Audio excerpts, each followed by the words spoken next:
आज हम देखें critical pressure ratio in A nozzle. Critical pressure ratio nozzle में क्या होता है, इसका इक्वेशन आज हम ड्राइव करेंगे। बेसिक नोजल के तीन भाग होते हैं, converging type nozzle, diverging type nozzle और throat. Throat basically minimum area होता है। बेसिकली जो नोजल होता है वो पॉलीट्रॉपिक प्रोसेस पर वर्क करता है। पॉलीट्रॉपिक प्रोसेस का वर्क डन आपको पता होगा, अगर नहीं पता है तो मैं बता देता हूँ। वर्क डन पर KG of steam during the cycle N/N-1 P1V1 -P2 V2। ये बेसिकली वर्क डन होता है पॉलीट्रॉपिक प्रोसेस का। इसके अंदर N होता है एडियाबैटिक इंडेक्स होता है, P1 इनिशियल प्रेशर होता है, V1 इनिशियल वॉल्यूम होता है, P2 फाइनल वॉल्यूम होता है, P2 फाइनल प्रेशर होता है, V2 फाइनल वॉल्यूम होता है। बेसिकली इसके अंदर जो एनर्जी होती है वो mv² होता है, पर यहाँ जो m होता है वो कांस्टेंट होता है, इसलिए एनर्जी पर KG of mass of steam during C2² / 2, ये इसकी एनर्जी होती है। हम जानते हैं कोई प्रोसेस के अंदर energy not be created not be destroy always be conservative. तो इक्वेशन 1 और इक्वेशन 2 को इक्वेट करेंगे तो हमें इक्वेशन प्राप्त होगी, वो होगी C2² / 2 = N/N-1 P1V1 -P2V2। अब यहाँ से हम P1V1 को कॉमन लेंगे, जो अब हमें इक्वेशन प्राप्त होगी वो C2² / 2 = N/N-1 P1V1 (1 - P2V2 P1V1। यहाँ से हम कॉमन लेंगे तो ये जो इक्वेशन जो ये वैल्यू होगी वो इसकी डिवाइड में आ जाएगी। इस इक्वेशन को हम A1 नाम देते हैं। हम जानते हैं कि कोई भी प्रोसेस होता है पॉलीट्रॉपिक प्रोसेस में, उसमें P1V1 की पावर N = P2V2 की पावर P2V2 की पावर N होता है। यहाँ से हम P1 के टर्म्स को एक तरफ लेके जाएंगे और V के टर्म्स को एक तरफ लेके जाएंगे। जो अब इक्वेशन होगी वो होगी V2 / V1 = P1V1 P1 P2 की पावर 1/n। जो ये इक्वेशन हुई उसे हम इक्वेशन A में पुट करेंगे। अब जो इक्वेशन होगी वो C2² / 2 = N/N-1 P1V1 (1 - P2 P1। जो ये वाली इक्वेशन है, ये V2 हमने यहाँ पुट की, वो बेसिकली P1/P2 के टर्म्स में होगी। तो हम इसका रेसिप्रोकल करेंगे तो ये P2/P1 के टर्म्स में आ जाएगी। अब जो वैल्यू होगी P2/P1 × P2/P1 -1/n, ये जो रेसिप्रोकल करने पे इसकी जो पावर होगी वो नेगेटिव में कन्वर्ट हो जाएगी। अब यहाँ इन दोनों का बेस सेम है तो ये ऐड हो जाएगी। तो इक्वेशन होगी N/N-1 P1V1 (1 - P2 P1। LCM यहाँ पे एलसीएम लेंगे, यहाँ जो एलसीएम लेंगे यहाँ की पावर 1 होगी, यहाँ की पावर 1 है, यहाँ की पावर 1 -1/n। तो एलसीएम लेंगे तो N-1/n हो जाएगी। ये इस इक्वेशन को हम B नाम देंगे। C2 ये जो C2² / 2 है, ये इस 2 को इस तरफ लेके आएंगे तो ये मल्टीप्लाई में आ जाएगा। C2 = 2 × N/N-1 P1V1 (1 - P2 P1 की पावर N-1/n। अब जो ये स्क्वायर इसको इस तरफ लेके आएंगे तो ये अंडर रूट में कन्वर्ट हो जाएगा। C = (2 × N/N-1 P1V1 (1 - P2 P1 की पावर N-1/n। इस इक्वेशन को हम C नाम देंगे।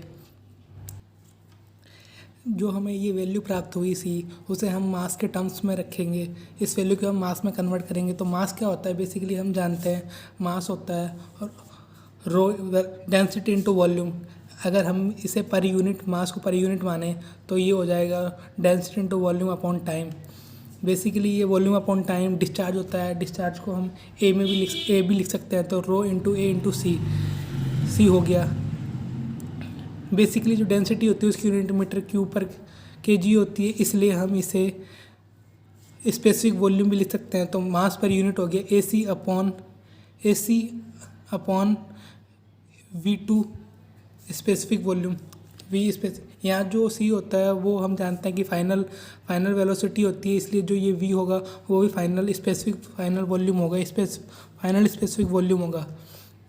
बेसिकली इस इक्वेशन में हमें C की वैल्यू पता है, V की वैल्यू हम यहाँ से रख सकते हैं। अब हम इसके अंदर वैल्यू पुट करेंगे तो m डॉट = A/, यहाँ V की वैल्यू यहाँ से आ जाएगी, यहाँ V1 इधर आ जाएगा, हो जाएगा V1 × P1/P2 की पावर 1/n सी की वैल्यू रखेंगे under root 2 into n upon N minus one p one v one bracket 1 minus P two upon P one की power n minus one upon n. यहाँ जो p one upon p two की power 1 upon n है उसे हम ऊपर की तरफ लेके जाएंगे तो ये कन्वर्ट हो जाएगी। तो ये इक्वेशन इसमें कन्वर्ट हो जाएगी m dot equals to a upon v one into p two upon P one की power 1 upon n into under root 2 into n upon N minus one p one v one bracket 1 minus P two upon P one की power n minus one upon n.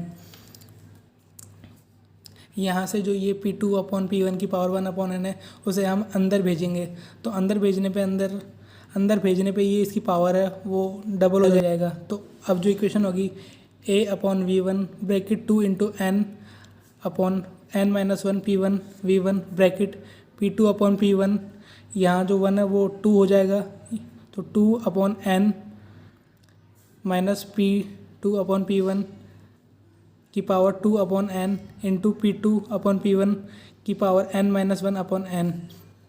यहाँ दोनों का base same है तो ये दोनों plus हो जाएगी। तो अब जो इक्वेशन यहाँ दोनों का बेस सेम है तो ये दोनों प्लस जो ये पावर है वो प्लस हो जाएगी। अब जो इक्वेशन होगी m dot equals to a upon v one under root 2 into n upon N minus one v one bracket P two upon P one की power 2 upon N minus P two upon P one की power 2 upon n plus n minus one upon n. यहाँ LCM लेंगे तो ये 2 में से 1 जाएगा तो जो वैल्यू बचेगी वो होगी m dot equals to a upon v one bracket 2 into n upon N minus one v one bracket P two upon P one की power 2 upon N minus P two upon P one n plus 1 upon n. यहाँ इसको solve करने पे ये value आएगी। यहाँ तक आपको समझ में आ गया होगा। ये एम डॉट है। अब मुझे एम डॉट को मैक्सिमम करना है तो आपको पता होगा एम डॉट को मैक्सिमम करने के लिए जो ये ए वन अपॉन वी वन है ये कांस्टेंट है। यहाँ पे मुझे एरिया पता होगा, वी वन पता होगा, पॉलीट्रॉपिक इंडेक्स पता होगा, इनिशियल वॉल्यूम और प्रेशर पता होगा। अगर मुझे मैक्सिमम मास चाहिए तो इस क्वान्टिटी को मुझे मैक्सिमम करना होगा। For maximum discharge D upon D P two upon P one bracket P two upon P one की power 2 upon N minus P two upon P one की power N plus 1 upon N equals to 0। यहाँ पे हम इसका simple differentiation नहीं कर सकते इसलिए हम P two upon P one को x मान के करेंगे। तो अब इक्वेशन हो जाएगी d upon d x bracket x upon 2 upon x की power 2 upon N minus x n plus 1 upon N equals to 0। अब हम इसका डिफ्रेंशिएट करेंगे तो ये जो पावर होगी वो आगे आ जाएगी और इस पावर में 1 माइनस हो जाएगा। तो जो इक्वेशन होगी 2 अपॉन एन एक्स की power 2 upon N minus 1 minus n जो ये है वो आगे आ जाएगा n plus 1 upon n x n plus 1 upon N minus 1 equals to 0। अब हम इसका एलसीएम लेंगे तो होगी जो इक्वेशन होगी वो होगी 2 upon n x 2 minus n upon n, यहाँ एलसीएम ले लिया, minus n plus 1 upon n x, यहाँ पे भी एलसीएम लेंगे तो होगा n plus 1 minus n upon N equals to 0। अब जो इक्वेशन प्राप्त होगी वो 2 अपॉन एन एक्स की power 2 minus n upon N equals to n plus 1 divide by n x की पावर 1 अपॉन एन। यहाँ एन और एन सेम है तो यहाँ एन से एन चला जाएगा। अब हम इस इक्वेशन में क्या करेंगे, जो एन एक्स की टर्म्स है उसको एक तरफ लेके आएंगे और जो एन की टर्म्स है उसको एक तरफ लेके आएंगे। तो एक्स की टर्म्स को इस तरफ, ये वाला पावर, ये वाली इक्वेशन है उसको हम इस तरफ लेके आएंगे तो एक्स की power 2 n minus 1 upon n upon x की power 1 upon N equals to n plus 1 divide by 2। अब जो इसको हम सिंपली सॉल्व कर देंगे, ये ऊपर जाएगा तो माइनस में हो जाएगा तो एक्स की power n two minus n upon N minus 1 upon N equals to n plus 1 divide by 2। अब इसका हम एलसीएम लेंगे तो एक्स की power 2 n minus 2 minus n minus 1 upon N equals to n plus 1 divide by 2। इसको हम solve करेंगे तो जो इक्वेशन प्राप्त होगी वो होगी एक्स की power 1 minus n upon N equals to n plus 1 divide by 2।